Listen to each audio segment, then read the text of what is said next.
15ஆம் அதிகாரம் 7ஆம் வசனத்தை நாம் எல்லாரும் சேர்ந்து படிப்போம். நீங்கள் என்னிலும் என் வார்த்தைகள் உங்களிலும் நிலைத்திருந்தால் நீங்கள் கேட்டுக்கொள்வது எதுவோ அது உங்களுக்கு செய்யப்படும். அநேக பல வாரங்களாக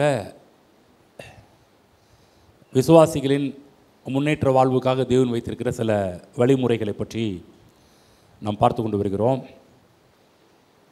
இந்த பகுதியில் கூட தேவன் எப்படி நம்முடைய முன்னேற்றத்தை விரும்புகிறார் என்பதை பற்றி தான் நாம் பார்க்கின்றோம். நம்ம இருக்க வேண்டிய நிலையிலே இருப்பது தேவ திட்டம் அல்ல, நாம் வளர்ச்சி அடைய வேண்டும் என்பது தேவனுடைய திட்டமாக இருக்கின்றது. இந்த பகுதியில் கூட ஒரு காரியத்தை நான் வைக்க விரும்புகின்றேன். முதல் வசனத்திலிருந்து படிக்கிறேன். நான் மெய்யான திராட்சை செடி, என் பிதா திராட்சை தோட்டக்காரர். இயேசு கிறிஸ்து சொல்கிறாரு, இயேசு மெய்யான திராட்சை செடியா, பிதாவாகிய தேவன் திராட்சை தோட்டக்காரர்னு சொல்கிறார். இந்த இடத்துல முதலாவது 2ஆம் வசனம் படிப்போம். என்னில் கனி கொடாதிருக்கிற கொடி எதுவோ. இந்த இடத்துல பார்க்குறோம், ஃபஸ்ட்டு கனி கொடாதிருக்கிற கொடி. நிறைய பேருடைய வாழ்க்கை கூட கனி கொடுக்காத ஒரு வாழ்க்கையாக நம்ம இருந்தோம். இயேசு கிறிஸ்துவை ஏற்றுக்கொள்வதற்கு முன்பாக நம்முடைய வாழ்வே கனி கொடாதிருக்கிற ஒரு வாழ்வாக இருந்தது. இயேசு கிறிஸ்துவை ஏற்றுக்கொண்ட பிற்பாடு என்ன நடக்கிறது என்றால், நம்முடைய வாழ்வு அதை அவர் அறுத்து போடுகிறார். அடுத்தது கனி கொடுக்கிற கொடி எதுவோ. முதலாவது கனி கொடாதிருக்கிற கொடி, ரெண்டாவது கனி கொடுக்கிற கொடி எதுவோ. கனி கொடுக்குது, கனி கொடுக்கறதுனால தேவன் அதை அப்படியே விடலை. திரும்ப படிக்கிறோம், கனி கொடுக்கிற கொடி எதுவோ அது அதிக கனிகளை கொடுக்கும்படி அதை சுத்தம் பண்ணுகிறார். இந்த 2ஆம் வசனத்திலேயே 3 ப்ராசஸ் வந்துருச்சு. முதல் ப்ராசஸ் கனி கொடாதிருக்கிற காரியம், ரெண்டாவது கனி கொடுக்கிறது, மூன்றாவது அதிக கனி கொடுக்கிறது. பார்த்தீங்களா, அப்படியே ஒவ்வொரு கட்டமாக மாறிக்கிட்டே போகுது, அப்படியே முன்னேறிக்கிட்டே போகுது. அடுத்தது என்ன பார்க்குறோன்னா, 3ஆம் வசனத்திலேருந்து, நான் உங்களுக்கு சொன்ன உபதேசத்தினாலே நீங்கள் இப்பொழுது சுத்தமாக இருக்கிறீர்கள், என்னில் நிலைத்திருங்கள், நானும் உங்களில் நிலைத்திருப்பேன். கொடியானது திராட்சை செடியில் நிலைத்திராவிட்டால் அது தானாய் கனி கொடுக்க மாட்டாதது போல நீங்களும் என்னில் நிலைத்திராவிட்டால் கனி கொடுக்க மாட்டீர்கள்.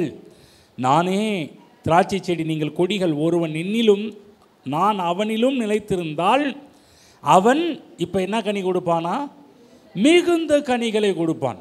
இப்போ 4வது ப்ராசஸ் என்னென்ன முதல்ல கனியே இல்லாத ஒரு வாழ்வு, ரெண்டாவது அப்படியே விடலை, கனி கொடுக்குற வாழ்வுக்கு நேராக கொண்டு போகிறாரு. அதையும் தேவன் அப்படியே விடலை, அதை அதிக கனி கொடுக்கும்படி செய்கிறாரு. தேவன் அதையும் அப்படியே விடலை, அடுத்த ப்ராசஸ்க்கு கொண்டு போகிறாரு, அவன் மிகுந்த கனிகளை கொடுப்பான். ஆகதான் 7ஆம் வசனத்தில் கூட, நீங்கள் என்னிலும் என் வார்த்தைகள் உங்களிலும் நிலைத்திருந்தால் நீங்கள் கேட்டுக்கொள்வதோ அது உங்களுக்கு செய்யப்படும். 8ஆம் வசனம், நீங்கள் மிகுந்த கனிகளை கொடுப்பதனால் என் பிதா மகிமைப்படுவார். முக்கியம் அதுதான். ஏன் முன்னேற்றம் அவசியம், ஏன் பெருக்கம் அவசியம், ஏன் செழிப்பு அவசியம், அதெல்லாம் புரிஞ்சுக்கணும். நாம் நன்றாக இருக்க நம்முடைய பிதா மகிமைப்படுவார். கவனிச்சிங்களா, கனி கொடுக்காத வாழ்வில் தேவன் மகிமைப்படுறது கிடையாது. அது மட்டுமல்ல, கனி கொடுக்குற வாழ்விலும் தேவன் மகிமைப்படுறதில்லை, அதிக கனி கொடுக்குற வாழ்விலும் மகிமைப்படுறதில்லை. எதில் தேவன் மகிமைப்படுகிறாராம், நீங்கள் மிகுந்த கனிகளை கொடுப்பதனால் என் பிதா மகிமைப்படுவார். அப்போ நான் சொல்கிறேன், இங்கே இருக்கிற எல்லாருமே ஒரு ஆவரேஜ் ஒரு வாழ்க்கையில் வாழக்கூடாது. ஆமென். மோர் தென் எனஃப், அப்படிப்பட்ட ஒரு வாழ்வு, அதாவது மிகவும் அதிகமாக மிகுந்த கனிகளை கொடுக்க வேண்டும். சபையானது என்ன பண்ணிடுச்சுன்னா, கனி கொடுக்கறது எப்படி கனி கொடுக்கலாம் அதிலே நின்றுச்சு. கொஞ்சம் அதிக கனியை கூட தொடுறது கிடையாது. ஆனால் பிதா எதில் மகிமைப்படுகிறார், நீங்கள் மிகுந்த கனிகளை கொடுப்பதனால் என் பிதா மகிமைப்படுவார். ஆமென். அப்போவே நான் உங்களை வாழ்த்துகிறேன். இயேசு கிறிஸ்து நாமத்தில் நீங்கள் மிகுந்த கனிகளை கொடுக்கின்ற ஒரு வாழ்வு உங்களுக்கு உண்டாவதாக. என்ன பார்க்குறோன்னா, இதில் வந்து யாருமே இந்த கனி கூடாதிருக்கிற வாழ்க்கையில் இருக்க வேண்டும் என்பது தேவனுடைய திட்டம் அல்ல. 3 நிலையும் தேவ திட்டம் அல்ல. கடைசி கிளைமேக்ஸ் நிலை என்னன்னா, அவன் மிகுந்த கனிகளை கொடுப்பதனால்தான் பிதா மகிமைப்படுவார் என்கின்ற ஒரு காரியத்தை பார்க்கிறோம். ஆகவே நல்லா புரிஞ்சுக்கணும், நம்ம ஏன் நல்லா வாழ வேண்டும், நான் ஏன் சிறப்பாக இருக்கணும், நான் ஏன் வெற்றியாக இருக்கணும், நான் ஏன் செழிப்பாக இருக்கணும், நான் ஏன் நல்லா இருக்கணும்.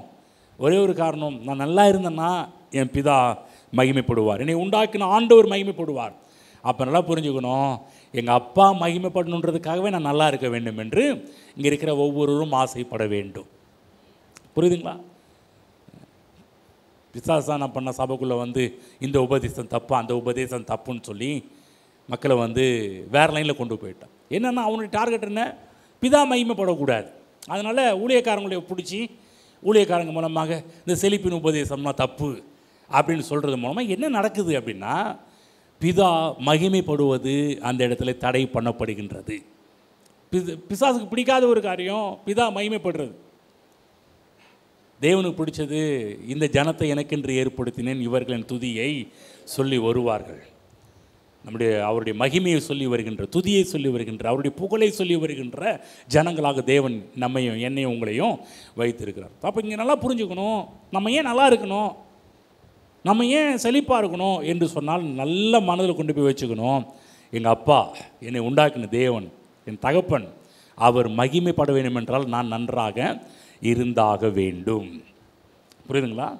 ஆகவே இங்கே இருக்கிற எல்லோரும் கொஞ்சம் ஆசைப்படணும், உயர்வில் முன்னேற்றத்தில் ஆசைப்படணும். அநேக நேரத்தில் பார்த்துங்க, நம்ம என்ன பண்ணுறோம்னா தப்பான ஒரு கான்செப்ட்லேயே போயிடுறோம், தப்பான ஒரு எண்ணத்திலே முன்னேற்றத்தை விரும்புகிறோம். சில பேராக சொல்லுவோம், அவனு முன்னாடி வாழ்ந்து காமிக்கணுங்க, எவன் என்னை விரட்டானோ, எவன் என்னை துரத்துறானோ, எவன் என்னை வந்து அவமானப்படுத்தணும், அவனுக்கு முன்னாடி நின்று காமிக்கணுங்க. உலகத்தில் முன்னேற்றத்துக்கு போன எல்லாருமே உலகத்தில் சொல்கிற ஒரு தத்துவம் என்னென்னா, என்னையை இவங்க இப்படி பண்ணிட்டாங்க, அதனால் நான் எப்படியாவது வெறித்தனமாக நான் வந்து முன்னேறினேங்க, வாடூர் பண்ணி முன்னேறினேங்க, எப்படியாவது இவங்களுக்கு முன்னாடி நின்று காமிக்கணும்னு நான் இந்த காரியத்தெல்லாம் பண்ணேன்னு சொல்லுவாங்க. சில பேர் இன்றைக்கும் அவங்க சில காரியத்தெல்லாம் சொல்லும்போது, உலகத்து மக்கள் சில காரியத்தெல்லாம் சொல்லும்போது இதுதான் பேசுகிறாங்க. அவன் முன்னாடி நின்று காமிக்கிறது தான், அவன் முன்னாடி வாழ்ந்து காமிக்கிறது தான் நம்ம பண்ணுற ஒரு பெரிய காரியம்லாம் சொல்லிட்டு இருக்கிறாங்க. கவனமாக கேளுங்க, அது நம்முடைய நோக்கம் கிடையாது. திரும்ப சொல்கிறேன், நல்லா மனசில் பதிய வச்சுக்கோங்க. பைபிளில் போடப்பட்டிருக்கு, நீ அவமானப்படுத்தப்பட்ட இடத்துல கர்த்தர் ஒன்று அவர் உயர்த்துவார். நம்ம என்னன்னா அந்த எண்ணம் வரக்கூடாது, தேவன் அதை பண்ணுவார். நம்ம என்ன இருக்குன்னா, நான் ஏன் நல்லா இருக்கணும், என் அப்பா, என் பிதா, என்னை உண்டாக்கின ஆண்டவர் என் மூலமாக மகிமைப்பட வேண்டும் என்றால் நான் நன்றாக இருக்க வேண்டும். ஆமென். பக்கம் சொல்லுங்கள், நம்ம அப்பா மகிமைப்பட வேண்டும் என்றால் நாம் முன்னேற வேண்டும். ஆமென். எந்த ஒரு பெற்றோருமே பிள்ளைங்க வந்து கஷ்டத்தில் இருக்கிறத யாரும் விரும்புறது கிடையாது, இல்லைங்களா? சாதாரண ஒரு வீட்டில் வந்து இந்த உலகத்தில் பொல்லாத தகப்பன்மார்கள் கூட பிள்ளைங்க கஷ்டப்படுறதை விரும்புறது கிடையாது. எப்படியாவது கடனை உடனேயாவது வாங்கி ஏதாவது பண்ணி பிள்ளையை காப்பாற்ற பார்க்குறாங்க. வந்து பாருங்கள், உலகத்தில் பொல்லாத தகப்பன்மார்கள் இப்படி செய்யும்போது நம்மை உண்டாக்குன நல்ல தகப்பன் நாம் கஷ்டப்படுவதை விரும்பலை, நம்ம நஷ்டப்படுவதை விரும்பலை, நம்ம வந்து கீழான ஒரு நிலைமையில் வாழ்வதை விரும்பவில்லை, நாம் முன்னேற வேண்டும் என்று கர்த்தர் விரும்புகிறார். ஆகவே இதற்கான விதிமுறைகள், வழிமுறைகள் என்ன, 4 காரியத்தை பார்த்தோம். முதல் காரியம் விசுவாச லெவல் அதிகமாக வேண்டும் என்று பார்த்தோம். 2வது நம்முடைய மனநிலையிலே மனப்பான்மை மாற வேண்டும் என்று பார்த்தோம். 3வது புதிய யுக்திகளை கையாள வேண்டும். 4வது தேவனை குறித்த புதிய வெளிச்சங்கள், புதிய வெளிப்பாடுகள் நமக்கு உருவாக வேண்டும் என்று சொல்லி, இந்த 2வது விஷயம் நமக்கு மற்ற காரியத்தை கூட நம்ம அடிக்கடி அங்கங்கே தொடரும். ஆனால் 2வது விஷயத்தை அதிகமாக பேசாதனால தான் இப்போ நம்ம அதிகமாக அவைகளை பற்றி பேசி கொண்டிருக்கிறோம். நம்முடைய மனநிலை ஏனென்றால், ஒரு மனிதனுடைய இருதயத்தின் நினைவு எப்படியோ அப்படியே அவன் இருக்கிறான். அப்போ நீங்கள் உங்களுடைய முன்னேற்ற பாதைக்கு போக வேண்டும் என்றால் உங்கள் மைண்டு, உங்கள் மனம், உங்களுடைய மனதை சரி பண்ணாலே போதும், நீங்கள் முன்னேற்ற நிலைக்கு போக முடியும். சங்கீத புத்தகம் போவோம், 1ஆம் சங்கீதம், முதல் சங்கீதத்துக்கு நேராக போவோம். அங்கேருந்து பல காரியத்தை நம்ம பார்ப்போம். போன வாரத்தில் நம்ம வந்து யோசுவா புஸ்தகத்துலலாம் படிக்க ஆரம்பித்தோம். இப்போ சங்கீதம், முதல் சங்கீதம் எல்லோரும் சேர்ந்து 1-3 வசனங்களை நம்ம எல்லோரும் சேர்ந்து படிப்போம்.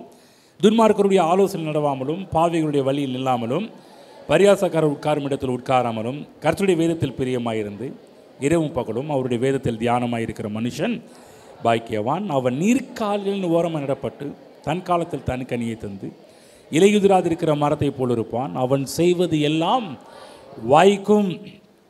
ஆமென். அவன் செய்வது எல்லாமே தொடர்ந்து முன்னேற்றத்துக்கு நேராக அவனை கொண்டு போகும். இந்த இடத்துல பார்க்குறோம், இரவும் பகலும் அவருடைய வேதத்தில் தியானமாக இருக்கிற மனுஷன் பாக்கியவான் சொல்கிறதுனால சில பேர் என்ன நினச்சிட்றாங்கன்னா, இதெல்லாம் பாஸ்டர்மார்களுக்கும் ஊழியக்காரர்களுக்கு மட்டும்தாங்க தகும். ஏன்னா அவங்க தான் தியானமாக இருக்கணும். ஏன்னா அவங்க தான் பிரசங்கம்லாம் ரெடி பண்ணுறாங்க, பிரசங்கம்லாம் தயார் பண்ணுறாங்க. அவங்க தியானமாக இருந்தால் தான் நமக்கு ஒவ்வொரு வாரமும் நல்ல செய்தியெல்லாம் கொண்டு வருவாங்க. இது நமக்குரியது கிடையாது. இந்த வசனம் ஊழியக்காரர்களுக்கு என்று நினைத்து கொண்டிருக்கிறார்கள். கிடையாது. நம்ம தப்பு பண்ணுறோம். நீங்கள் அப்படி நினச்சிங்கன்னா தப்பு பண்ணுறீங்கன்னு அர்த்தம். இது யாருக்கு? பொதுவாக இங்கே இருக்கிற எல்லாருக்குமே.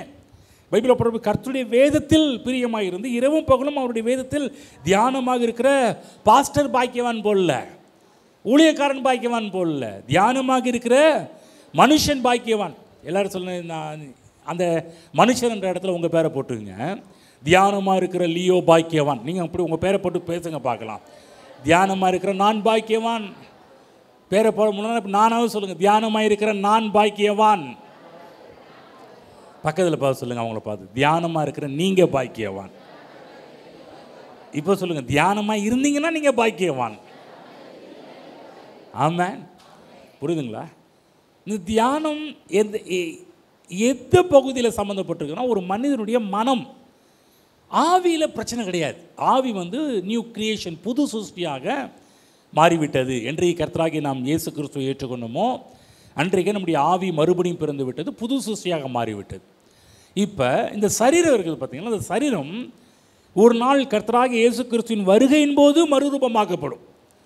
இந்த ஜென்ம சரீரம், சாவுக்கு ஏதுவான சரீரம், பாவத்துக்கு ஏதுவான சரீரம், இது எல்லாமே என்னன்னா மகிமையின் சரீரத்தை ஒரு நாள் அடைந்து கொள்ளணும். அது எப்பொழுது என்றால், கர்த்தராகிய இயேசு கிறிஸ்து இந்த உலகத்தில் அவர் சபையை எடுத்துக்கொள்ளப்படுகின்ற நாட்களில் நடக்கின்ற ஒரு காரியம். அன்றைக்கு தான் இந்த சரீரத்துக்கு ஃபுல் ரிலீஸ், ஃபுல் முழுமையான ஒரு மாற்றம் அன்றைக்கு நடைபெறும்.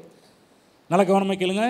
முதலாவது, நம்முடைய ஆவி என்றைக்கு கர்த்தராகிய இயேசு கிறிஸ்துவை ஏற்றுக்கொள்ளணுமோ அன்றைக்கே அது மறுரூபமாகி புது சிருஷ்டியாக மாறிவிட்டது. ஓகேவா? உங்களுக்குள்ள ஆவி, ஏன்னா அங்கே தான் தேவன் இருக்கிறார், தேவன் அங்கே தான் வாசம் பண்ணுறார். இந்த சரீரம் ஒரு நாள் மறுரூபமாக்கப்படும், மகிமையின் சரீரத்தை அடைந்து கொள்ளும். ஆனால் இதுக்கு இடையில இருக்கின்ற ஒரு காரியம் பார்த்தீங்கன்னா மனம். இந்த மனம் ஒவ்வொரு நாளும் புதிதாகி கொண்டு இருக்க வேண்டும். இந்த மனம் எப்போதுமே ஆவியினுடைய கனெக்ஷன், ஆவியினுடைய தொடர்புக்குள்ளே போக வேண்டும். ஆவியின் தொடர்புக்குள்ளே போக வேண்டும் என்று என்ன அர்த்தம்? ஆவியில் தான் தேவன் இருக்கிறாரு. அந்த தேவனுடைய தொடர்பில் எப்போதுமே இந்த மனம் இருக்க வேண்டும். அன்றைய நேரத்தில் என்ன பிரச்சனை? இந்த மனம் தேவனோடு தொடர்பு கொள்ளாததுனால தான் பெரிய பிரச்சனைகளெல்லாம் இந்த பூமியில் நாம் பார்த்து கொண்டிருக்கிறோம். ஆகவே மனம் ரொம்ப ரொம்ப முக்கியம். அப்போ தியானம் எதுக்கு உரியது? மனதிற்கு உரியதாக இருக்கின்றது. ஒரு விஷயம் கவனமாக கேளுங்க. இந்த பிரசங்க நேரம் என்பது என்னன்னா, இப்போ நான் பிரசங்கம் பண்ணிட்டு நீங்கள் கேட்டுருக்கிறீங்க. இந்த பிரசங்க நேரத்தில் நடக்கின்ற ஒரு அற்புதமான ஒரு காரியம் என்னவென்றால், தேவன் நம்முடைய மனதில் எழுதுகிற ஒரு நேரம். நான் பிரசங்கம் பண்ணிட்டு இருக்கிறேன், ஆனால் கர்த்தர் என்ன பண்ண, உங்களுடைய மனதிலே ஆவியானவரை கொண்டு எழுத வைத்து கொண்டிருக்கிறார். இந்த சத்தியங்கள்லாம் உங்கள் மனதில் எழுதப்பட்டு கொண்டிருக்கிறது. திரும்ப சொல்கிற, ஆவி கிடையாது, நம்முடைய மனதுக்கு இவைகள் நடந்து கொண்டிருக்கிறது. அன்றைய கர்த்தராகிய தேவன் கற்பாறையிலே தன் விரலினால் எழுதின தேவன் இன்றைக்கு பிரசங்கம் செய்து கொண்டிருக்கும் போது தேவன் உங்களுடைய மனதிலே இவைகளெல்லாம் எழுதி கொண்டிருக்கிறார். ஆமென். தேவனுடைய விருப்பங்களை உங்களுடைய மனதில் வைக்கின்றார். தேவனுடைய ஆசைகளை உங்கள் மனதில் வைக்கின்றார். தேவனுடைய திட்டங்களை உங்களுடைய மனதில் வைக்கின்றார். தேவனுடைய விருப்பங்களை உங்கள் மனதில் வைக்கின்றார். 2 கொரிந்தியர் போவோம், 3ஆம் அதிகாரம். 2 கொரிந்தியர் 3ஆம் அதிகாரத்துக்கு நிறைய போய்கொள்வோம். புதிய ஏற்பாட்டு காலத்திலே அப்போஸ்தலனாகிய பவுல் இவைகளை பற்றி பேசும்போது கொஞ்சம் சில காரியத்தை பேசுகிறார் பாருங்க. நான் உங்களுக்கு படித்து காமிக்கிறேன்.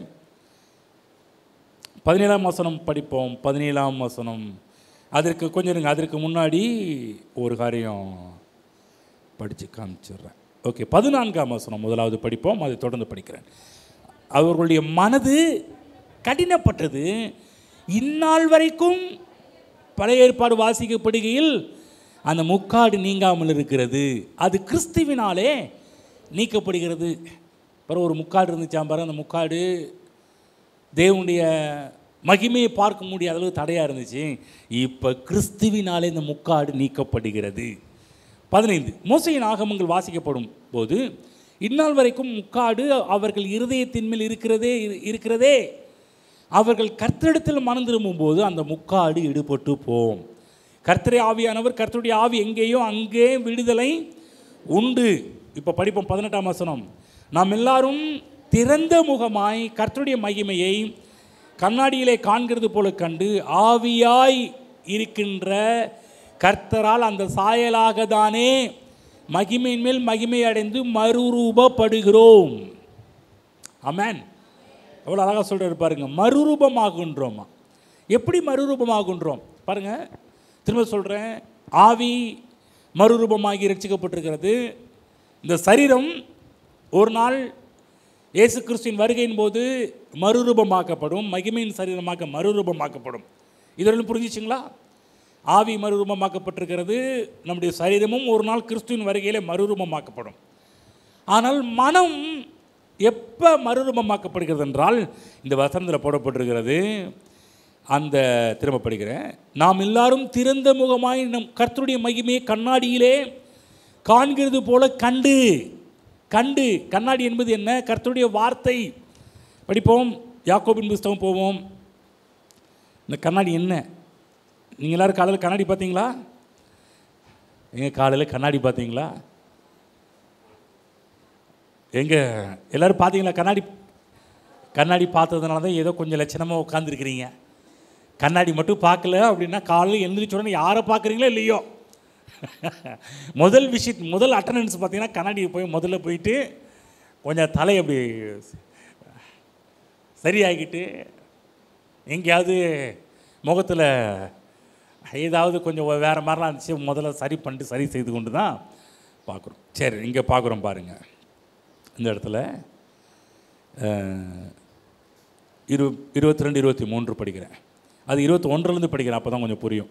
ஆகையால் நீங்கள் எல்லாவித அழுக்கையும் கொடிய துர்க்குணத்தையும் ஒழித்து விட்டு உங்கள் உள்ளத்தில் நாட்டப்பட்டதாயும் எடுத்துட்டீங்களா? அங்கே யாக்கோபில் தான் நிற்கிறீங்க. ஓகே, 21 படிக்கிறேன் பாருங்கள். உங்கள் உள்ளத்தில் நாட்டப்பட்டதாயும். இப்போ படிங்க பார்க்கலாம். உங்கள் ஆத்துமாக்களை கவனிச்சிங்களா? ஆத்துமா என்றால் என்ன? மனம், யோசனை, எண்ண பகுதிகள், சிந்தனை, இதெல்லாமே இருக்கின்ற ஒரு பகுதி ஆத்துமாகும். அப்போ உங்கள் ஆத்துமாக்களை ரட்சிக்க வல்லமை உள்ளதாயும் இருக்கிற வசனத்தை சாந்தமாய் ஏற்றுக்கொள்ளுங்கள். திரும்ப சொல்கிறேன், கவனமாக கேளுங்க. ரிப்பீட் பண்ணுறேன். ஆவி ரட்சிக்கப்பட்டு விட்டது. முடிஞ்சிச்சா? என்னைக்கு ஆவி ரட்சிக்கப்பட்டது? என்றைக்கு நீங்கள் இயேசு கிறிஸ்துவை ஏற்றுக்கொண்டீங்களோ அன்றைக்கு ஆவி ரட்சிக்கப்பட்டுச்சு. இந்த சரீரம் ரட்சிக்கப்படுமா? என்றைக்கு ரட்சிக்கப்படும்? இயேசு கிறிஸ்துவின் வருகையில் இந்த சரீரம் அது ரட்சிக்கப்படும். இப்போ இன்னொரு ரட்சிப்பு இருக்குது, நம்முடைய ஆத்தும ரட்சிப்பு. அது எப்படி என்றால் பைபிளில் போட்டிருக்குது. உங்கள் ஆத்துமாக்களை ரட்சிக்க வல்லமையுள்ளதாயும் இருக்கிற வசனத்தை சாந்தமாய் ஏற்றுக்கொள்ளுங்கள். அப்போ கவனமாக கேளுங்க. ஆத்தும ரட்சிப்பு என்பது தினந்தோறும் நடக்கக்கூடிய ஒரு முக்கியமான ஒரு காரியம். இப்போ இந்த ஆத்துமாவை ரட்சிக்கக்கூடிய வல்லமை எதில் இருக்கிறது? கர்த்தருடைய வார்த்தை, வசனத்தில் இருக்கிறது. நல்லா புரியுதுங்களா? இன்றைக்கி ஏன் சபையில் ஒரு மணி நேரமாக பிரசங்கம் பண்ணுறோம் அப்படின்னா, இந்த பிரசங்கம் தான் உங்கள் ஆத்துமாக்களை ரட்சிக்க வல்லமையுடையதாக இருக்கின்றது. இப்போ படிக்கிறேன் 22. அல்லாமலும் நீங்கள் உங்களை ஏமாற்றிக் கொள்ளாதபடிக்கு திருவசனத்தை கேட்கிறவர்களாய் மாத்திரமல்ல அதன்படி செய்கிறவர்களாயும் இருங்கள். ஏன் சொல்கிறாரு? இதை இப்படி பண்ணாதான்ப்பா உன்னுடைய மனதை ரட்சிக்க முடியும். நீ சும்மா ஏதோ சர்ச்சில் வந்துட்டு போகிறதுல ஒரு பிரயோஜனம் கிடையாது. பக்கத்தில் பார்த்து சொல்லுங்கள், நீங்கள் சர்ச்சுக்கு வந்துட்டு போகிறதுனால ஒரு பிரயோஜனம் கிடையாது. இப்போ கேளுங்க, புரிஞ்சிச்சான்னு கேளுங்களேன். புரிஞ்சிச்சா? நீங்கள் சர்ச்சுக்கு வந்துட்டு போகிறதுனால ஒரு பிரயோஜனம் கிடையாது. இல்லைங்க, அந்த இடத்துல போய் அந்த கால் வச்சுட்டு வந்தாதாங்க. ஏன் கால் வச்சா என்ன கொஞ்சம் தூசி அதிகமாக இருக்கும். என்ன பண்ணுறது? வாரம் கொஞ்சம் கூட்டும்போது எக்ஸ்ட்ரா கொஞ்சம் க்ளீன் பண்ணுறது, கொஞ்சம் எக்ஸ்ட்ரா க்ளீன் பண்ணணும், அவ்வளோதான். வேறு ஒன்றும் இல்லை. இன்னும் ஒரு 100 பேர் வந்தால் கூட எக்ஸ்ட்ரா கொஞ்சம் அழுக்காகும், அவ்வளோதான். கால் வைக்கிறதுனால ஒரு பிரயோஜனம் கிடையாது. இங்கே அல்லாமலும் நீங்கள் உங்களை வஞ்சியாதபடிக்கு, உங்களை ஏமாற்றிக் கொள்ளாதபடிக்கு திருவசனத்தை கேட்கிறவர்களாய் மாத்திரமல்ல, அதன்படி செய்கிறவர்களாயும் இருங்கள். என்னைக்கு நீங்கள் செய்கிறீங்களோ அன்றைக்கி தான் உங்களை ஆத்தும ரட்சிப்பை நீங்கள் பார்க்க முடியும், ஆத்தும மறுரூபத்தை பார்க்க முடியும். படிக்கிற 23, எண்ணத்தினாலெனில் ஒருவன் திருவசனத்தை கேட்டும் அதன்படி செய்யாதவனானால் கண்ணாடியிலே தன் சுபாவ முகத்தை பார்க்கிற மனுஷனுக்கு ஒப்பாயிருப்பான். அவன் தன்னைத்தானே பார்த்து அவ்விடமிட்டு போன உடனே தன் சாகில் இன்னது என்பதை மறந்து விடுவான். என்ன சொல்கிறாரு? இங்கேயும் கண்ணாடியை பற்றி பேசுகிறாரு. என்ன சொல்கிறாருன்னா, உங்களை ஆத்மா மறுரூபமாக்கப்பட வேண்டும் என்றால் கண்ணாடி என்று சொல்லக்கூடிய கர்த்தருடைய வார்த்தையில் உங்களை பார்க்கணும். கர்த்தருடைய வார்த்தை உங்களை இப்படி சொல்லணும், இப்படி சரி செய்துக்கப்பா, அப்படி சரி செய்துக்கப்பா. இப்போ உண்மையாகவே எல்லோரும் காலையில் கண்ணாடி பார்க்குறீங்க, அது எதுக்கு? உங்கள் சரீரத்தை சரி பண்ணுறதுக்கு இல்லைங்களா? புரியுதா சொல்கிறது? பக்கத்தில் புரிஞ்சிச்சா கேளுங்க.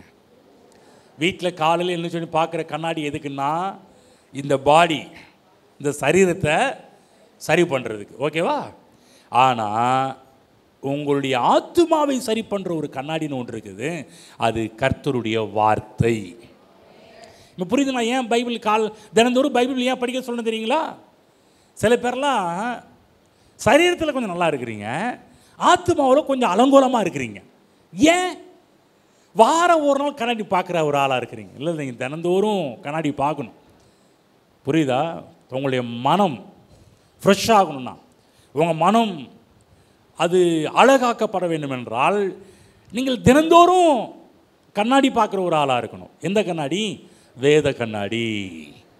வேதத்தை பார்க்குற ஒரு ஆளாக இருக்கணும். ஆகுதான் பைபிள் படிக்க சொல்கிறோம். எதுக்காக பைபிள் படிக்க சொல்கிறோம்? பைபிள் படித்தாதான் அது உங்கள் மனதை சரியாகும். இப்படி இருக்கிறப்ப அப்படி இருக்கிறப்ப சரி பண்ணிக்க அப்படின்னு சொல்லி வேதம் சொல்லும், உங்களை சரி பண்ண முடியும். புரிஞ்சுச்சுங்களா? நிறைய பேர் என்றைக்கோ ஒரு நாள் பைபிளை தொடுறோம். சில பேர் ஞாயிற்றுக்கிழமை சேர்ச்சில் உட்காந்து கூட கண்ணாடி பார்க்குறது கிடையாது. பார்க்க சொல்லுங்கள், தினந்தோறும் கண்ணாடி பாருங்கள். ஆமென். புரியுதுங்களா? ஓகே. இப்போ பவுல் என்ன சொல்கிறார்? அங்கே யாக்கோபு சொன்னாரா? பவுல் என்ன சொல்கிறாரு? 18ஆம் வசனம், நாம் எல்லாரும் திறந்த முகமாய் கர்த்தருடைய மகிமையை கண்ணாடியில் காண்கிறது போல கண்டு ஆவியாயிருக்கிற கர்த்தரால் அந்த சாயலாக தானே. எந்த சாயலாக தானே? வசனத்தின் சாயலாக தானே. தேவன் என்ன வார்த்தையில் சொல்லியிருக்கிறாரோ அப்படியே அதே போலவே அந்த சாயலாக தானே மகிமையின் மகிமை அடைந்து மறுரூபமாகின்றோம், மறுரூபப்படுகின்றோம் என்பதை இங்கே நம்ம பார்க்க ஆரம்பிக்கின்றோம். கவனமாக கேளுங்க. நம் பாவத்தை பார்க்கிறதுனால மறுரூபமாக்கப்படுவது கிடையாது. இந்த வார்த்தையிலிருந்து கிறிஸ்துவை பார்ப்பதனால், இந்த வார்த்தையிலிருந்து தேவன் இயேசு கிறிஸ்துவை நாம் உற்று நோக்கி பார்ப்பதனால் மறுரூபமாக்கப்படுகின்றோம். பாருங்கள், அதை தொடர்ந்து தான் அந்த 4ஆம் அதிகாரம் சொல்லப்பட்டிருக்கிறது. நல்ல கவனமாக கேளுங்க. எப்போதுமே நம்ம இன்றைக்கி ஒரு அதிகாரம் படிச்சிட்டியா, 2 அதிகாரம் படிச்சிட்டியான்னு நம்ம கேட்போம். படிச்சுட்டுங்க, ஒரு 5 அதிகாரம் படிச்சிட்டோம். நம்ம என்ன பண்ணுறோம்? நிப்பாட்டிடுறோம். 5 அதிகாரம் 6 அதிகாரம் அப்படி நிப்பாட்டிடுறோம். ஆனால் அந்த வேத புத்தகம் முழுவதுமே நம்ம புரிந்து கொள்வதற்காக தான் வசனம் அதிகாரம் கொடுக்கப்பட்டது. ஆனால் இந்த புஸ்தகத்தில் இருக்கின்ற ஒவ்வொரு புஸ்தகமும் ஒரு லாங் லெட்டர், ஒரு நீண்ட கடிதம். ஆரம்பித்தாங்கன்னா முடிக்கிற, இன்றைக்கி நம்ம இன்லாண்ட் லெட்டர் பார்த்துருப்போம், முடித்து பண்ணியிருப்பாங்க. ஒரு பக்கம் 2 பக்கத்தில் முடிஞ்சு ஒரு ஃபுல்லாக படித்தா லெட்டர் புரியும். யாராவது லெட்டர் எழுதும்போது சாப்டர் 1 சாப்டர் 2 போட்டு யாரும் எழுதுறது கிடையாது. அது கட்டுரை அப்படி எழுதுறது ஆனால் லெட்டர் கடிதம் என்று சொல்லக்கூடியது அங்கே எழுதுனாங்கன்னா லாஸ்ட் வரையிலும் முடிக்கிறவர்களும் போயிட்டுருப்பாங்க. நன்றின்னு சொல்லி முடிக்கிறவர்களும் எழுதி அப்படி கண்டினியூவாக இருக்கும். அதே போல் தான் 3ஆம் அதிகாரம் 18ஆம் வசனத்தோடு முடிவடையவில்லை. இது அப்படியே தொடருது. என்ன தொடருது? 18ஆம் வசனம் படித்தோம் இல்லையா? மறுரூபப்படுகிறோம் என்று சொன்ன பிற்பாடு, இப்படிப்பட்ட ஊழியத்தை உடையவர்களாகி நாங்கள் இரக்கம் பெற்றிருப்பதால் சோர்ந்து போகிறது இல்லை. சோர்வு எங்கே உண்டாகிறது? சரீரத்தில் உண்டாகுது சோர்வு. ஏன் சரீரத்தில் சோர்வு உண்டாகுது? சரியாக சாப்பிடல அப்படின்னால சரீரத்தில் சோர்வு உண்டாகும் இல்லைங்களா? நல்லா சாப்பிட்ட ஆட்கள் பாரு நல்லா சுறுசுறுப்பாக வேலை செய்வாங்க. ஆனால் என்ன தான் சுறுசுறுப்பாக வேலை செஞ்சாலும் டவுன் ஆயிடுது. சொல்கிறாங்க இல்லையா, எல்லாம் வேர்விலே எல்லாம் பலன் போயிடுச்சிங்க. இப்போ ஏதோ ஒரு டீ குடித்தாதான், ஏதோ போண்டா சாப்பிட்டாதான், இல்லை ஏதாவது ஒரு ஜூஸ் குடித்தாதான் திரும்ப சரீரம் ஒர்க் ஆகும்னு சொல்லி நம்ம என்ன பண்ணுறோம்? வேலை செய்யும்போதெல்லாம் இடையில காலையில் 10 மணிக்கு ஆரம்பிச்சோன்னா 11 12க்கெலாம் ஒரு டீ ஏதோ வடை சாப்பிட்டா தான் அடுத்த வேலை செய்ய முடியுது. இல்லைங்களா? அதிகாலையில் வேலை செய்கிறோம் பாருங்கள். காலையில் எழுந்திரிச்சு விவசாயத்துக்கு போகிறவங்கன்னா காலையில் எழுந்திரிச்சு எழுந்திருக்கும் போது ஒரு 6 மணிக்கு ஒரு நீர் ஆகாரம் குடித்தா தான் அவங்களுக்கு தெம்பாக இருக்குது. பார்த்துருக்கீங்களா? நீர் ஆகாரம் குடிப்பாங்க. நம்ம என்ன பண்ணுறோம்? நீர் ஆகாரத்தை தொடுறது கிடையாது. பரவாயில்ல, அப்புறமேட்டுக்கு 10-11 மணிக்கு என்ன பண்ணுறோம்? டயர்டாக இருக்கும்போது டீ. இதுக்காக சரீரம் பலவீனமாக போகுது. உடனே அந்த சரீரத்தை என்கரேஜ் பண்ணுறதுக்காக, சரீரத்தை உற்சாகப்படுத்துவது, சரீரம் புது பலன் அடைவதற்காக, சோர்வுக்குள்ளாக போகக்கூடாது என்பதற்காக என்ன பண்ணுறோம்? ஏதோ ஒன்று குடிக்கிறோம். இங்கே பவுல் சொல்கிறாரு, தேவனுடைய வார்த்தை நம்முடைய மனதுக்கு போவதனால் அடிக்கடி நம்ம சோர்ந்து போகிற ஒரு இடம் எங்கன்னா நம்முடைய மனதிலே சோர்ந்து போய் விடுகின்றோம். இல்லைங்களா? சில பேர் சொல்லுவாங்க, நல்லா நான் ஆள் பார்த்து நல்லா இருக்கிறாருங்க, ஆனால் மனதாங்க சரியில்லை. அநேக மக்கள் பாருங்கள், மனதிலே சோர்வு அடைந்திருக்கிறார்கள், மனதில் சோர்ந்து போயிருக்கிறார்கள். நீ கூட விசுவாசிகள் எடுத்துக்கிங்க, நாங்களும் தாங்க சர்ச்சுக்கு வந்திருக்கிறோம், நாங்களும் தான் ஜெபம் பண்ணிட்டு இருக்கிறோங்க, ஒரு ஒர்க் அவுட் ஆன மாதிரி தெரிலிங்க, ஒரு பதில் கிடைச்ச மாதிரி தெரிலிங்க, நாங்களும் அப்படி தானே இருக்கிறோம், நாங்களும் தாங்க வார சர்ச்சுக்கு வரோம், அந்த ப்ரேயர் இந்த ப்ரேயர் அந்த அதை படிக்கணும் இதை படிக்கணும் எல்லாம் பண்ணுறோம், ஆனால் ஏங்க எங்களுக்கு ரிசல்ட்டே வரல, பதிலே வரல, நானும் இந்த காரியத்துக்கு ஜெபம் பண்ணியிருக்கிறேன், பதிலே ஏன் கிடைக்கல? அன்றைய நேரத்தில் மனதில் சோர்ந்து போய் விடுகின்றோம். பவுல் சொல்கிறாரு, இப்படிப்பட்ட ஊழியத்தை உடையவர்களாக நாங்கள் இரக்கம் பெற்றிருப்பதால் சோர்ந்து போகிறது இல்லை. ஏன் சோர்ந்து போகிறது இல்லை? அதுக்கு முன்னாடி மறுரூபப்படுறாரு. எதனால் மறுரூபப்படுறாரு? புது எனர்ஜி எங்கே வருது? தேவனுடைய வார்த்தையிலிருந்து பவுலுக்கு எனர்ஜி, ஒரு உற்சாகம் வருவதனால, புது பலன் வர்றதுனால அவர் சொன்ன நாங்கள் சோர்ந்து போகிறது இல்லை. வெட்கமான அந்தரங்க காரியங்கள் நாங்கள் வெறுத்து தந்திரமாய் நடவாமலும் தேவ வசனத்தை புரட்டாமலும் சத்தியத்தை வெளிப்படுத்துகிறதுனால தேவனுக்கு முன்பாக எல்லா மனுஷருடைய மனசாட்சிக்கும் எங்களை உத்தமர் என்று விளங்க பண்ணுகிறோம். கவனமாக கேளுங்க, என்ன சொல்கிறார் இந்த இடத்துல? என்ன சொல்லிட்டு வர்றாருன்னா, நம்முடைய வாழ்க்கையில் தேவனுடைய வார்த்தையின் மீதும் தேவன் மீதும் எப்போதும் கண்களை பதிய வைக்க வேண்டும். நம்ம எப்பெல்லாம் தேவன் மீதும் அவருடைய வார்த்தையின் மீதும் கண்களை பதிய வைக்காமல் போய்விடுகின்றோமோ அன்றைக்கெல்லாம் சோர்வு வர ஆரம்பிக்கும். தினந்தோறும் பாருங்கள், நல்லா ஆண்டவர் துதிச்சிட்டு நல்லா ஜெபம் பண்ணிட்டு நல்லா பைபிளை படிச்சுட்டு பாருங்கள், ஒரு புது எனர்ஜி உண்டாக ஆரம்பிக்கும். உண்டாகுதா? என்னங்க அமைதியாக இருக்கிறீங்க? அப்போ நீங்கள் நீங்கள் ஒருத்தர் தான் கை தூக்கியிருக்கிறீங்க. அப்போ எல்லோரும் நாங்கள் டெய்லியும் ஜெபம் பண்ணுறது கிடையாது, நாங்கள் துதிக்கிறது கிடையாது, நாங்கள் பைபிள் படிக்கிறது கிடையாதுன்ற மாதிரிலாம் நீங்கள் இருக்கிறீங்க. நான் கேட்குறேன், நான் சொன்னது புரியுதா? நம்ம தினந்தோறும் காலையில் எழுந்திரிச்சு கர்த்தரை துதித்து ஜெபித்து வேதம் வாசித்து அந்த நாட்களை ஆரம்பித்து பாருங்கள். ரொம்ப சூப்பராக இருக்கும் அம்மா. ஒரு புது பலன் வந்த மாதிரி இருக்கும், புது உற்சாகம் வந்த மாதிரி இருக்கும். என்றாலும் மனதிலே அவ்வளவு நாம் தேற்றப்படுகிறோம். கவனமாக கேளுங்க, நம்ம அநேக நேரத்தில் தேவன் மீதும் அவருடைய வார்த்தையின் மீதும் கண்களை வைக்காமல் பிரச்சனைகள் மீது கண்களை வைப்போம் என்றால், நான் சொல்கிறேன், அந்த இடத்துல சோர்வு உருண்டாக ஆரம்பித்து விடும். அதுதான் பாருங்கள், பிரச்சனைகள் மேலே நம்ம கை வைக்கும்போது, கண்களை வைக்கும்போது தேவன் மேல் இருக்கின்ற நம்பிக்கையையும் அன்பையும் சந்தேகப்பட ஆரம்பிப்போம். நிறைய மக்கள் பாருங்கள், பிரச்சனை மேலே கண்களை வைக்கிற, கர்த்தரையும் எப்படி பண்ண மாட்டேன், கர்த்தரையும் எப்படி செய்ய மாட்டேன்றாருங்க என்று சொல்லி தேவனை குறை சொல்ல ஆரம்பிச்சிடுவோம். அவர் நம்மை நேசிக்கின்ற அன்பை சந்தேகப்பட ஆரம்பித்து விடுவோம். என்ன சொல்கிறோம்? கர்த்தரை நேசிச்சா எனக்கு இப்படி நடக்குமா பிரதர்? கர்த்தரை நேசிச்சா எனக்கு இப்படி பிரச்சனை வருங்களா? ஆகவே நான் சொல்கிறேன், கர்த்தரை நீ நேசிக்கலை அப்படின்னு சொல்லி உடனே நம்ம என்ன பண்ணுறோம்? ஒரு முடிவுக்கு வந்துடுறோம். கவனமாக கேளுங்க, ஒரு சத்தியத்தை சொல்கிறேன், இன்றைக்கும் தேவன் நம்மை நேசித்து கொண்டு தான் இருக்கிறார். தேவனுடைய பிரியம் இந்த செகண்ட் வரையிலும் நம்முடைய வாழ்விலே குறைந்து போகவே இல்லை. ஒவ்வொரு நாளும் தேவனுடைய அன்பு நம் மீது அதிகமாகி கொண்டே தான் இருக்கிறது. குறையவே இல்லை தேவனுடைய அன்பு. ஆமாம், புரிஞ்சுச்சிங்களா? அன்பை சந்தேகிக்காதீங்க. கர்த்தரை நேசிச்சா ஏங்க எனக்கு பதில் வர மாட்டேன்னு, கர்த்தரை நேசிச்சா ஏங்க என் நான் இப்படி இருக்கிறேன், கர்த்தரை நேசிச்சா ஏங்க என் வாழ்க்கையில் ஒரு முன்னேற்றமும் இல்லை என்று நாம் சொல்லக்கூடாது. தேவனுடைய அன்பை சந்தேகிக்காதீர்கள். பக்கம் சொல்லுங்கள், தேவனுடைய அன்பை சந்தேகிக்காதீர்கள். இந்த பிரச்சனை போராட்டங்கள் எல்லாமே நம்மை அழிப்பதற்காக வருகின்றது என்று நினைத்து கொள்ளாதீர்கள். நம்மை அழிப்பதற்காக கிடையாது. தேவன் அழிக்கின்ற விஷயங்கள் எல்லாவற்றையுமே நம்ம உருவாக்குகின்ற ஒரு காரியமாக தேவன் மாற்றுகிறார். யோபினுடைய வாழ்க்கையில் எல்லாமே கர்த்தரை தூசிப்பதற்காக எல்லா காரியத்தையும் கொண்டு வந்தான் பாருங்க. ஆனால் கடைசியில் எந்த யோபு தூசிக்கானோ பாரும் என்று சொல்லும்படி மனைவி விட்டு தூண்டி விட ஆரம்பித்தான். ஆனால் நம்ம பார்க்குறோம் அங்கே கூட யோபு மிஸ்டேக் பண்ண முடியல. நான் சொல்கிறேன் பாருங்களேன், தேவன் அவனுடைய வாழ்வில் கடைசி காரியத்தெல்லாம் பார்க்கும்போது அவன் வாயை வியந்து பேசக்கூடிய அளவுக்கு அவனுடைய சாப்டரையே, அவனுடைய அதிகாரத்தை தேவன் மாற்ற ஆரம்பித்தார். அப்போ நாளாக பிரச்சனைகள் அதிகமானது கவலைப்படாதீங்க, உபத்திரவங்கள் அதிகமானது கவலைப்படாதீங்க.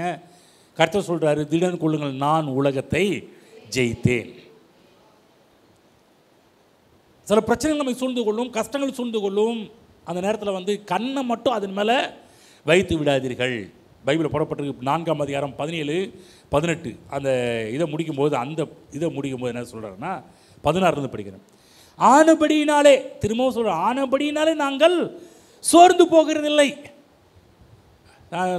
சொல்லுங்க, சோர்வு மனதில் வருது, சோர்ந்து போகிறதில்லை. எங்கள் புறம்பான மனுஷனானது அழிந்தும் உள்ளான மனுஷனானது நாளுக்கு நாள் புதிதாக்கப்படுகிறது. மனதை பற்றி பேசுகிறார். நாளுக்கு நாள் எப்படி புதிது? கர்த்தருடைய வார்த்தையால், கண்ணாடியிலே தேவனுடைய வார்த்தையை பார்த்து பார்த்து அந்த சாயலாக தானே மறுரூபப்படுறதுனால சொல்கிறாரு, புதிதாக்கப்படுகிறது.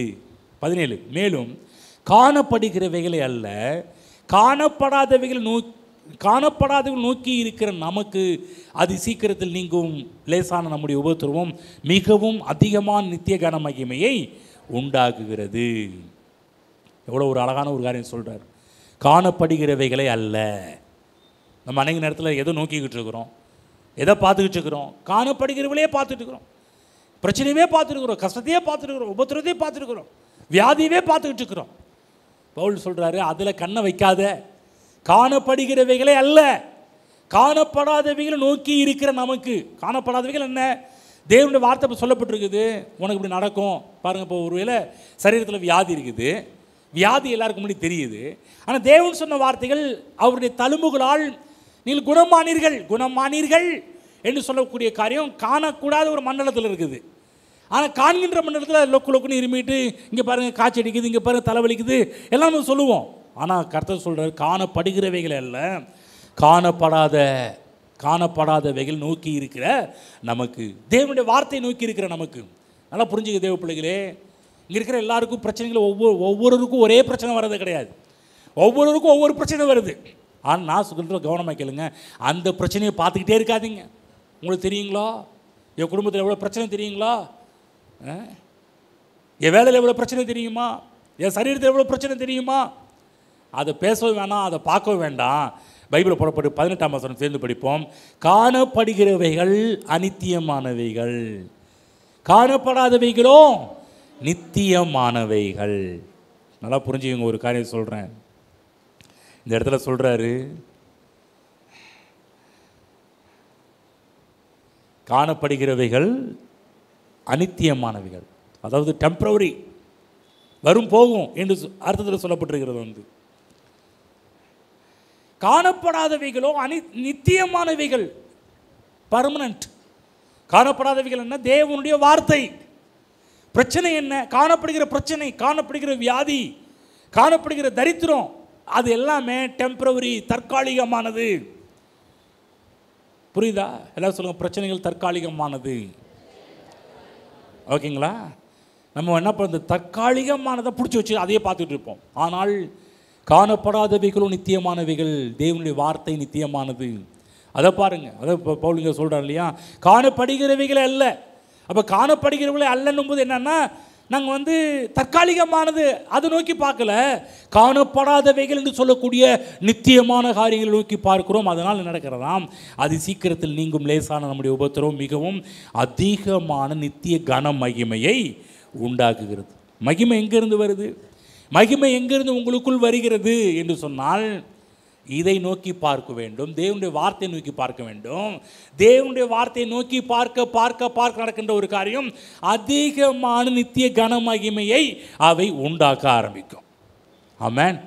சொல்கிறாரு, இந்த மகிமை கூட நித்திய கன மகிமை உண்டாக்கும். எதை பார்க்கிற நமக்கு? தேவனுடைய வார்த்தையை பார்க்கிற நமக்கு. காணப்படாதவைகள், இப்போ வேதம் சொல்கிற சில விஷயம்லாம் நமக்கு ரொம்ப ஆச்சரியமாக இருக்கும், அபூர்வமாக இருக்கும், ரொம்ப ஒரு கற்பனை கேட்டாத ஒரு காரியமாக இருக்கும். ஆனால் பாருங்க, ஆமென். ஆனால் பாருங்க, இப்பொழுது இருக்கிறதை பார்க்கலாம் 1000 மடங்கு அதிகமாக்குவார்னா கற்பனைக்கு எட்டாதான் தான் இருக்கும். சொல்லுவாங்க, எங்க முதல்ல ₹1 கிடைச்சா போதுங்க, நீங்கள் பாட்டுக்கு எங்கே 1000க்கு போகிறீங்க, முதல்ல ₹1 கிடைக்கிறத ₹1 கிடைக்குதான்னு பாருங்கள், அப்படி யோசிச்சுட்டு இருப்போம். கிடையாது, தேவன் சொல்லிட்டார், அவ்வளோதான், நான் அதை பார்க்க ஆரம்பிக்கிறேன் என்று சொல்லி அதை பார்க்க ஆரம்பியுங்கள். தேவனுடைய வார்த்தையை பார்க்க பார்க்க பார்க்க ஒரு காரியம் சொல்கிறேன், அது எதை பார்க்க, அது அவைகளை உருவாக்க ஆரம்பிச்சது. ஆகவே நல்லா புரிஞ்சுங்க, இங்கே இருக்கிற தேவ பிள்ளைகளே, பிரச்சனையையும் கஷ்டத்தையும் உபத்திரத்தையும் வியாதிகளையும் தரித்திரத்தையும் அவைகளையே பார்த்து கொண்டிருக்காதீர்கள்.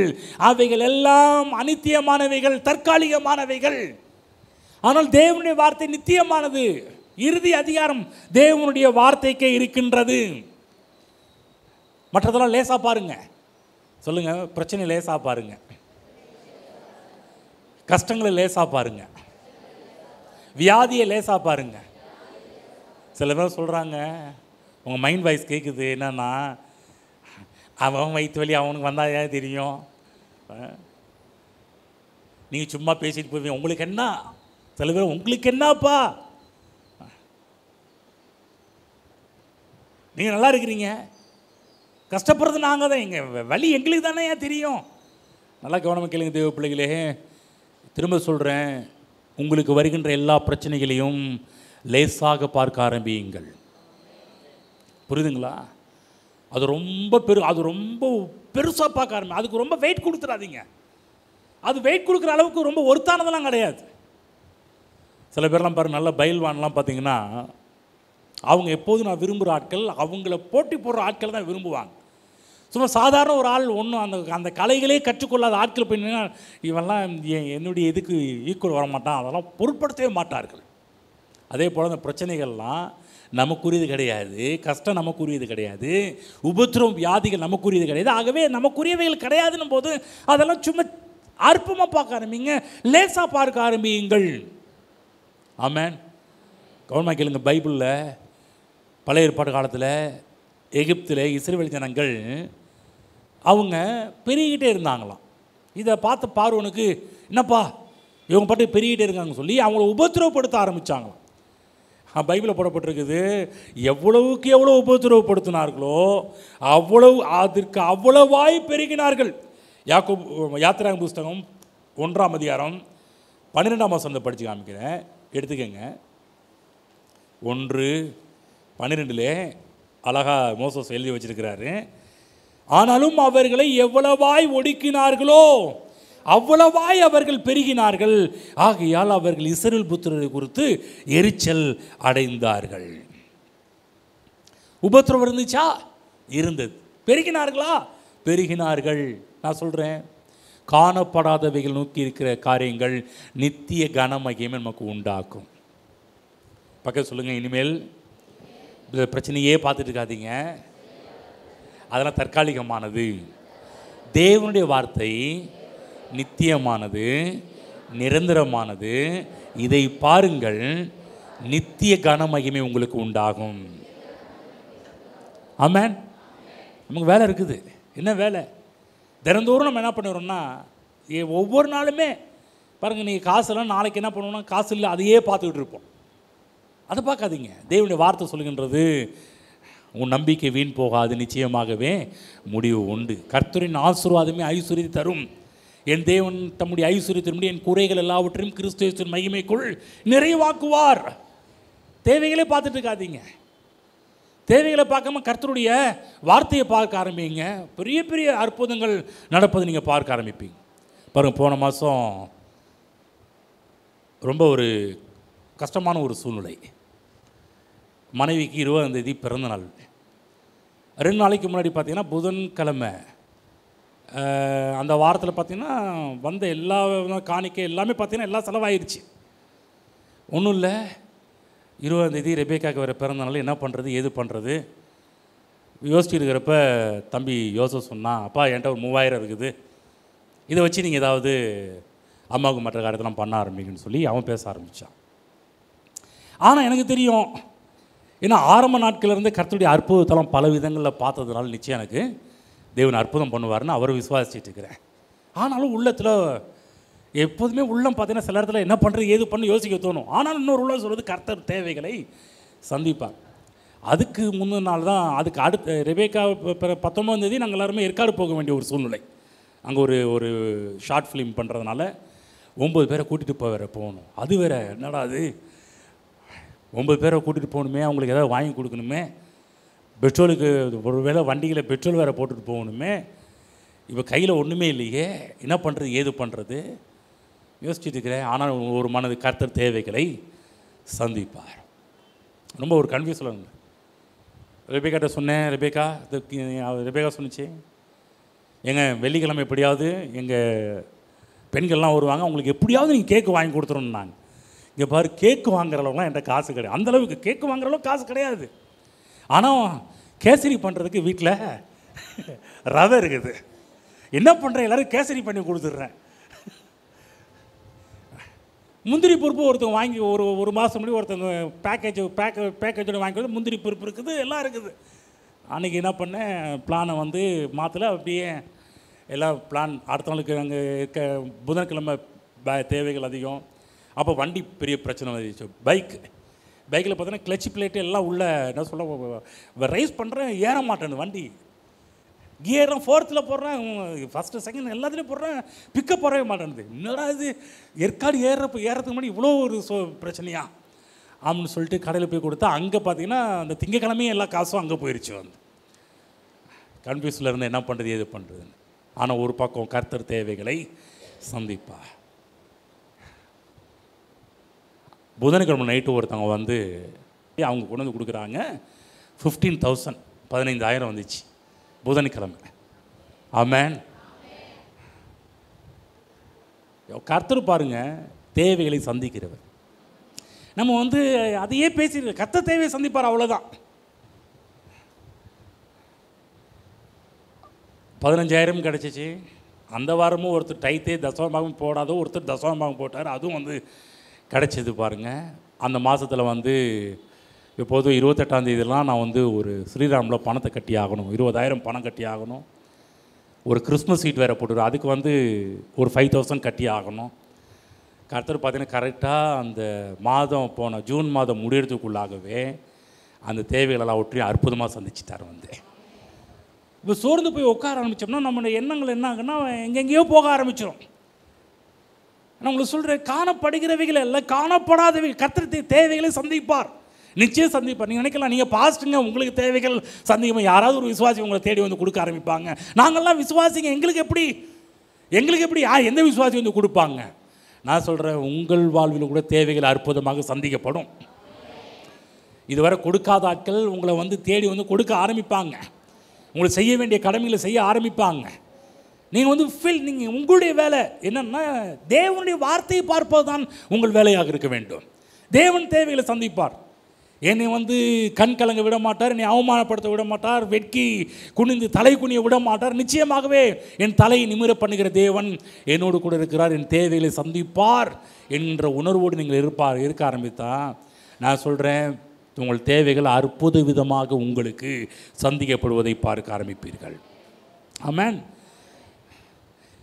ஆனால் பிரச்சனைக்கு காரணர் கர்த்தர் அல்ல என்பதை மனதில் நிறுத்திக் கொள்ள வேண்டும். நம்முடைய மனதில் போய் இந்த பிரச்சனைக்கு கர்த்தர் தான் நினச்சிட்டு இருந்தீங்கன்னா நான் சொல்கிறேன், விடிவு காலமே கிடையாது. ஆனால் பிரச்சனைக்கு காரணம் கர்த்தர் கிடையாது, பதிலுக்கு காரணம் மட்டும்தான் கர்த்தர். ஆமென். அப்போ உங்களுடைய கண்களை காணப்படுகிறவைகள் அல்ல காணப்படாதவைகள் மீது உங்களுடைய கண்களை வைக்கும்போது உங்களுடைய மனம் தேவனுடைய வார்த்தையால் நிரம்ப ஆரம்பிக்கும். ஷாத்ராக், மேஷாக், ஆபேத்நேகோன்னு சொல்லக்கூடிய 3 வாலிபர்கள் பார்த்தீங்கன்னா அவங்க பிரச்சனையை பார்க்குற விதமே வேறு மாதிரி இருந்துச்சு. தானியேல் புத்தகத்தில் பார்க்குறோம், அவங்க பிரச்சனை பெரிய பிரச்சனை. என்ன பிரச்சனை? உயிர் போகிற பிரச்சனைங்க, சாதாரண இல்லை. எரிகிற அக்கினி சூளை. ஏற்கனவே இவங்க சொன்னாங்க இங்கே பாரு, நீ என்ன தான் பண்ணாலும் இந்த சிலையை நாங்கள் வணங்கவே மாட்டோம் என்றதில் ஒரு தீர்மானம் பண்ணாங்க. நாங்கள் இடைவிடாமல் ஆராதிக்கிற எங்கள் தேவன் எங்களை தப்புவிக்க வல்லவராக இருக்கிறார், எரிகிற அக்கினி சூளைக்கும் எங்களை தப்புவிக்க வல்லவராக இருக்கிறார் என்று விசுவாசிக்க ஆரம்பித்தார். அவங்க பிரச்சனையை பெருசாக பார்க்கல, பிரச்சனை பெருசாக இருந்துச்சு. அவங்க கண்ணுக்கு முன்னாடி அவ்வளோ பெரிய பிரச்சனையாக இருந்துச்சு. ஒரு பக்கம் அக்கினி சூளை 7 மடங்கு, இன்னும் சொன்ன ராஜாவை கோபமாகி எரியிற அக்கினி சூளை இன்னும் கொஞ்சம் அதிகமாக்கினான் பாருங்க, 7 மடங்கு அதிகமாக்கிட்டேன். திரும்ப சொல்கிறேன், அவங்க கண்களை பிரச்சனையின் மீது வைக்கவில்லை. திரும்ப சொல்கிறேன், இந்த வாலிபர்களுக்கு பிரச்சனை ரொம்ப தூரத்தில் கிடையாது, பிரச்சனை பக்கத்தில் இருக்குது. அந்த இடத்துல அற்புத விதமாக அவர்கள் காப்பாற்றப்பட்டதை பார்க்குறோம். ஆகவே நான் உங்களுக்கு எல்லாருக்கும் சொல்கிறேன், பிரச்சனைகள் இருக்குது, கஷ்டங்கள் இருக்குது, உபத்திரங்கள் இருக்குது, பாடுகள் இருக்குது. ஆனால் அதை பார்க்கிற விதம் மாற வேண்டும். நீங்கள் அதையே பார்த்துருந்தீங்கன்னா, அந்த கடனையே பார்த்துட்டு இருந்தீங்கன்னா, அந்த கடன் உங்களை மனசோருக்குள்ளே கொண்டு போகும். அந்த கடன் சிலதை தற்கொலைக்கு நேராக கூட உங்களை கொண்டு போகும். நம்ம பார்க்கலையா, பேப்பரில் பார்க்கலையா, நியூஸில் பார்க்கலையா, இந்த இடத்துல இவங்க கடன் தொலைனால இந்த குடும்பம் இப்போ தற்கொலை பண்ணி குடும்பம் போச்சு, அப்படி போச்சு இப்படி போச்சு எல்லாம் பார்க்குறது இல்லையா? தப்பாக நடத்திடும். அது மேலே கண்ணை வைக்காதீங்க. நீயோ அநேக ஜாதிகளுக்கு கடன் கொடுப்பாய் என்று கர்த்தர் சொல்லியிருக்கிறாரு. கர்த்தர் மீது கண்களை வையுங்கள். ஆமென். எப்போதும் கழுக போல இருங்க, புறா போல இருக்காதீங்க. இந்த புறா பார்த்தீங்கன்னா, புறாவுடைய கேரக்டரும் கழுகுடைய கேரக்டரும் கொஞ்சம் வித்தியாசமானது. புறா பார்த்தீங்கன்னா எப்போ பார்த்தாலும் திறந்துடும். இந்த புறா வளர்க்குற இடத்துல போய் பார்த்தீங்கன்னா எப்போ பார்த்தாலும் சத்தம், ஒரு மாதிரி சத்தம் போட்டுகிட்டே இருக்கும். ஆனால் கழுகெல்லாம் அந்த மாதிரி சத்தம் போட்டு பார்த்துருக்கிறீங்களா? அதையும் பார்க்க முடியாது. கவனமாக கேளுங்க, உங்களுக்கு சொல்கிறேன், தொண பேசிட்டு இருக்கிற இந்த புறாவை போல இல்லாமல் கழுகை போல இருக்க ஆரம்பிங்க. ஆமென். கழுகு பார்க்குற விதமே வித்தியாசமாக இருக்கும். வந்து கழுகின் மனநிலை வேற, இந்த புறாவின் மனநிலை வேற. இந்த கழுகின் மனநிலை பார்த்தீங்கன்னா, இந்த கழுகு வந்து இந்த புறா கூட்டமாக பறக்கும், கூட்டமாக வரும். ஆனால் கழுகு பார்த்தீங்கன்னா என்றைக்காவது கூட்டமாக பறந்து பார்த்துருக்கீங்களா? கூட்டமாக ஓடி பார்த்துருக்கிறீங்களா? பார்க்க முடியாது. கழுகு பறக்கும்போது சிங்கிளாக பறக்கும், தனியாக பறக்கும். ஆகவே நான் சொல்கிறேன், உங்களுக்கு கழுகை போல இருங்க. மற்ற ஜனங்களுடைய பார்த்தாலும் தொண பேசி பிரச்சனையை பேசுகிற, கஷ்டத்தை பேசுகிற இந்த ஆட்கள் இருக்காமல் தனியாக கழுகை போல இருங்க. அது மட்டும் இல்லை, இந்த கழுகு பார்த்தீங்கன்னா மலைகள் வந்தால் கூட மேகங்களுக்கு மேலே பறக்கும். ஆமென். மற்ற பறவைலாம் மழை வந்தால் ஓடி போய் ஒதுங்கும். ஆனால் அந்த கழுகு அப்படி கிடையாது. எந்த மலைக்கு மேலேயே, மேகங்களும் மழை நீர் வருகிறதுனா அதற்கு மேலேயே பறக்கக்கூடிய ஆற்றல் கழுகுக்கு இருக்கிறது. அதனுடைய மனநிலையே வேறு. பிரச்சனை வந்தால் ஓடி ஒளிகிற கூட்டம் கிடையாது கழுகு. பிரச்சனை வந்தால் பிரச்சனைக்கு மேலே நிற்கிற ஒரு கூட்டம் கிடையாது, நிற்கிற ஒரு பறவை தான் அந்த கழுகு. அது மட்டுமல்ல, இந்த கழுகுடைய மண்ணில் பார்த்தீங்கன்னா இந்த செத்ததெல்லாம் சாப்பிடாது. அது எப்போதுமே ஃப்ரெஷ்ஷு, எதை பிடிச்சாலும் ஃப்ரெஷ்ஷாக பிடிக்கும். ஆமென். வரப்போ கூட பார்த்தோம், காக்கா எலி, செத்து போன எலியை கொத்தி கொத்தி கொத்தி கொத்தி ஒரு வழி படுத்திக்கிட்டு இருந்துச்சு வந்து.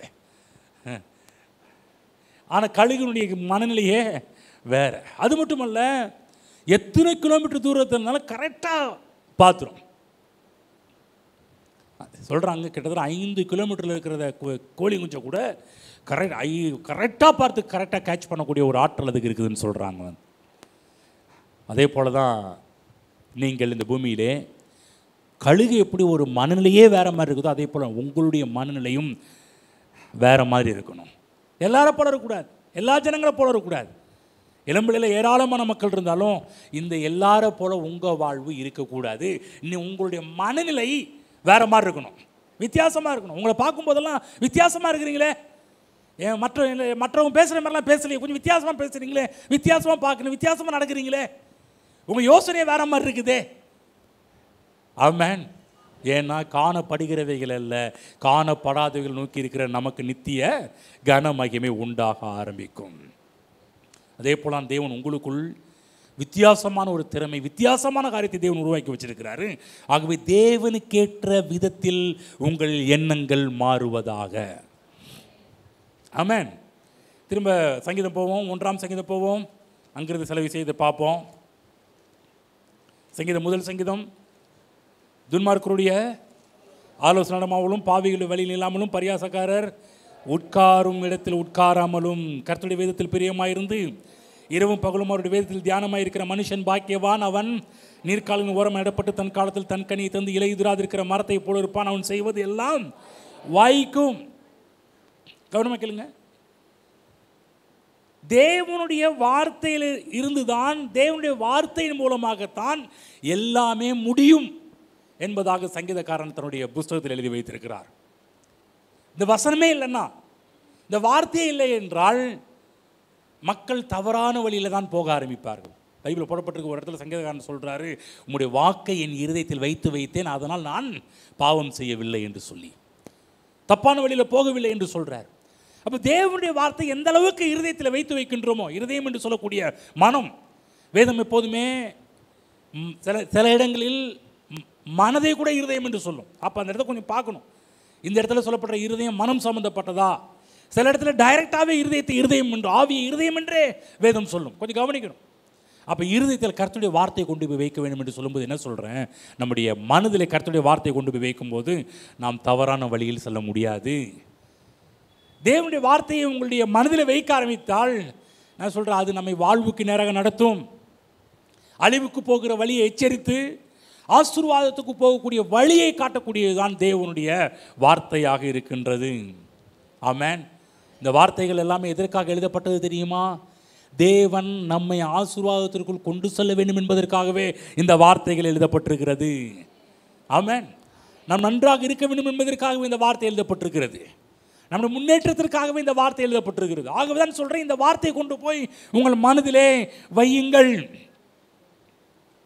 எல்லாரும் சொல்லுங்கள், தேவனுடைய வார்த்தை என்னை ஆசீர்வாதத்திற்குள் கொண்டு போவதற்காக எழுதப்பட்டிருக்கிறது. ஆமென். அப்போ கர்த்தருடைய நோக்கம் என்ன? உங்களை ஆசீர்வதிப்பது தான் கர்த்தருடைய நோக்கமே. அதனால தான் சொல்கிறாரு, பாக்கியவான். என்ன சொல்கிறாரு? இரவும் பகலும் அவருடைய வேதத்தில் தியானமாக இருக்கிற மனுஷன் பாக்கியவான். இந்த பாக்கியவான் என்றால் என்ன அப்படின்னு பார்த்தோம்னா, பல மொழிபெயர்ப்புகள் எப்படி போடப்படுதுன்னா, அற்புதமாய் மகிழ்ச்சியை எவ்வளவு அனுபவிக்க முடியுமோ அப்படி வாழ்வது. திரும்ப சொல்கிறேன், அற்புதமாய் மகிழ்ச்சியை எவ்வளவு அனுபவிக்க முடியுமோ அப்படி வாழ்வது. எல்லாரும் சொல்லுங்கள், அற்புதமாய் மகிழ்ச்சியை எவ்வளவு அனுபவிக்க முடியுமோ அப்படி வாழ்வது.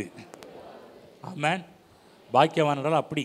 அப்போ இந்த வேதத்தில் தியானமாக இருக்கும்போது என்ன நடக்குதுன்னா, இந்த அற்புதமாக இந்த உலகத்தில் எப்படியெல்லாம் நீ சந்தோஷத்தை அனுபவிக்க முடியுமோ அப்படிப்பட்ட ஒரு வாழ்வை நீ வாழ்வ.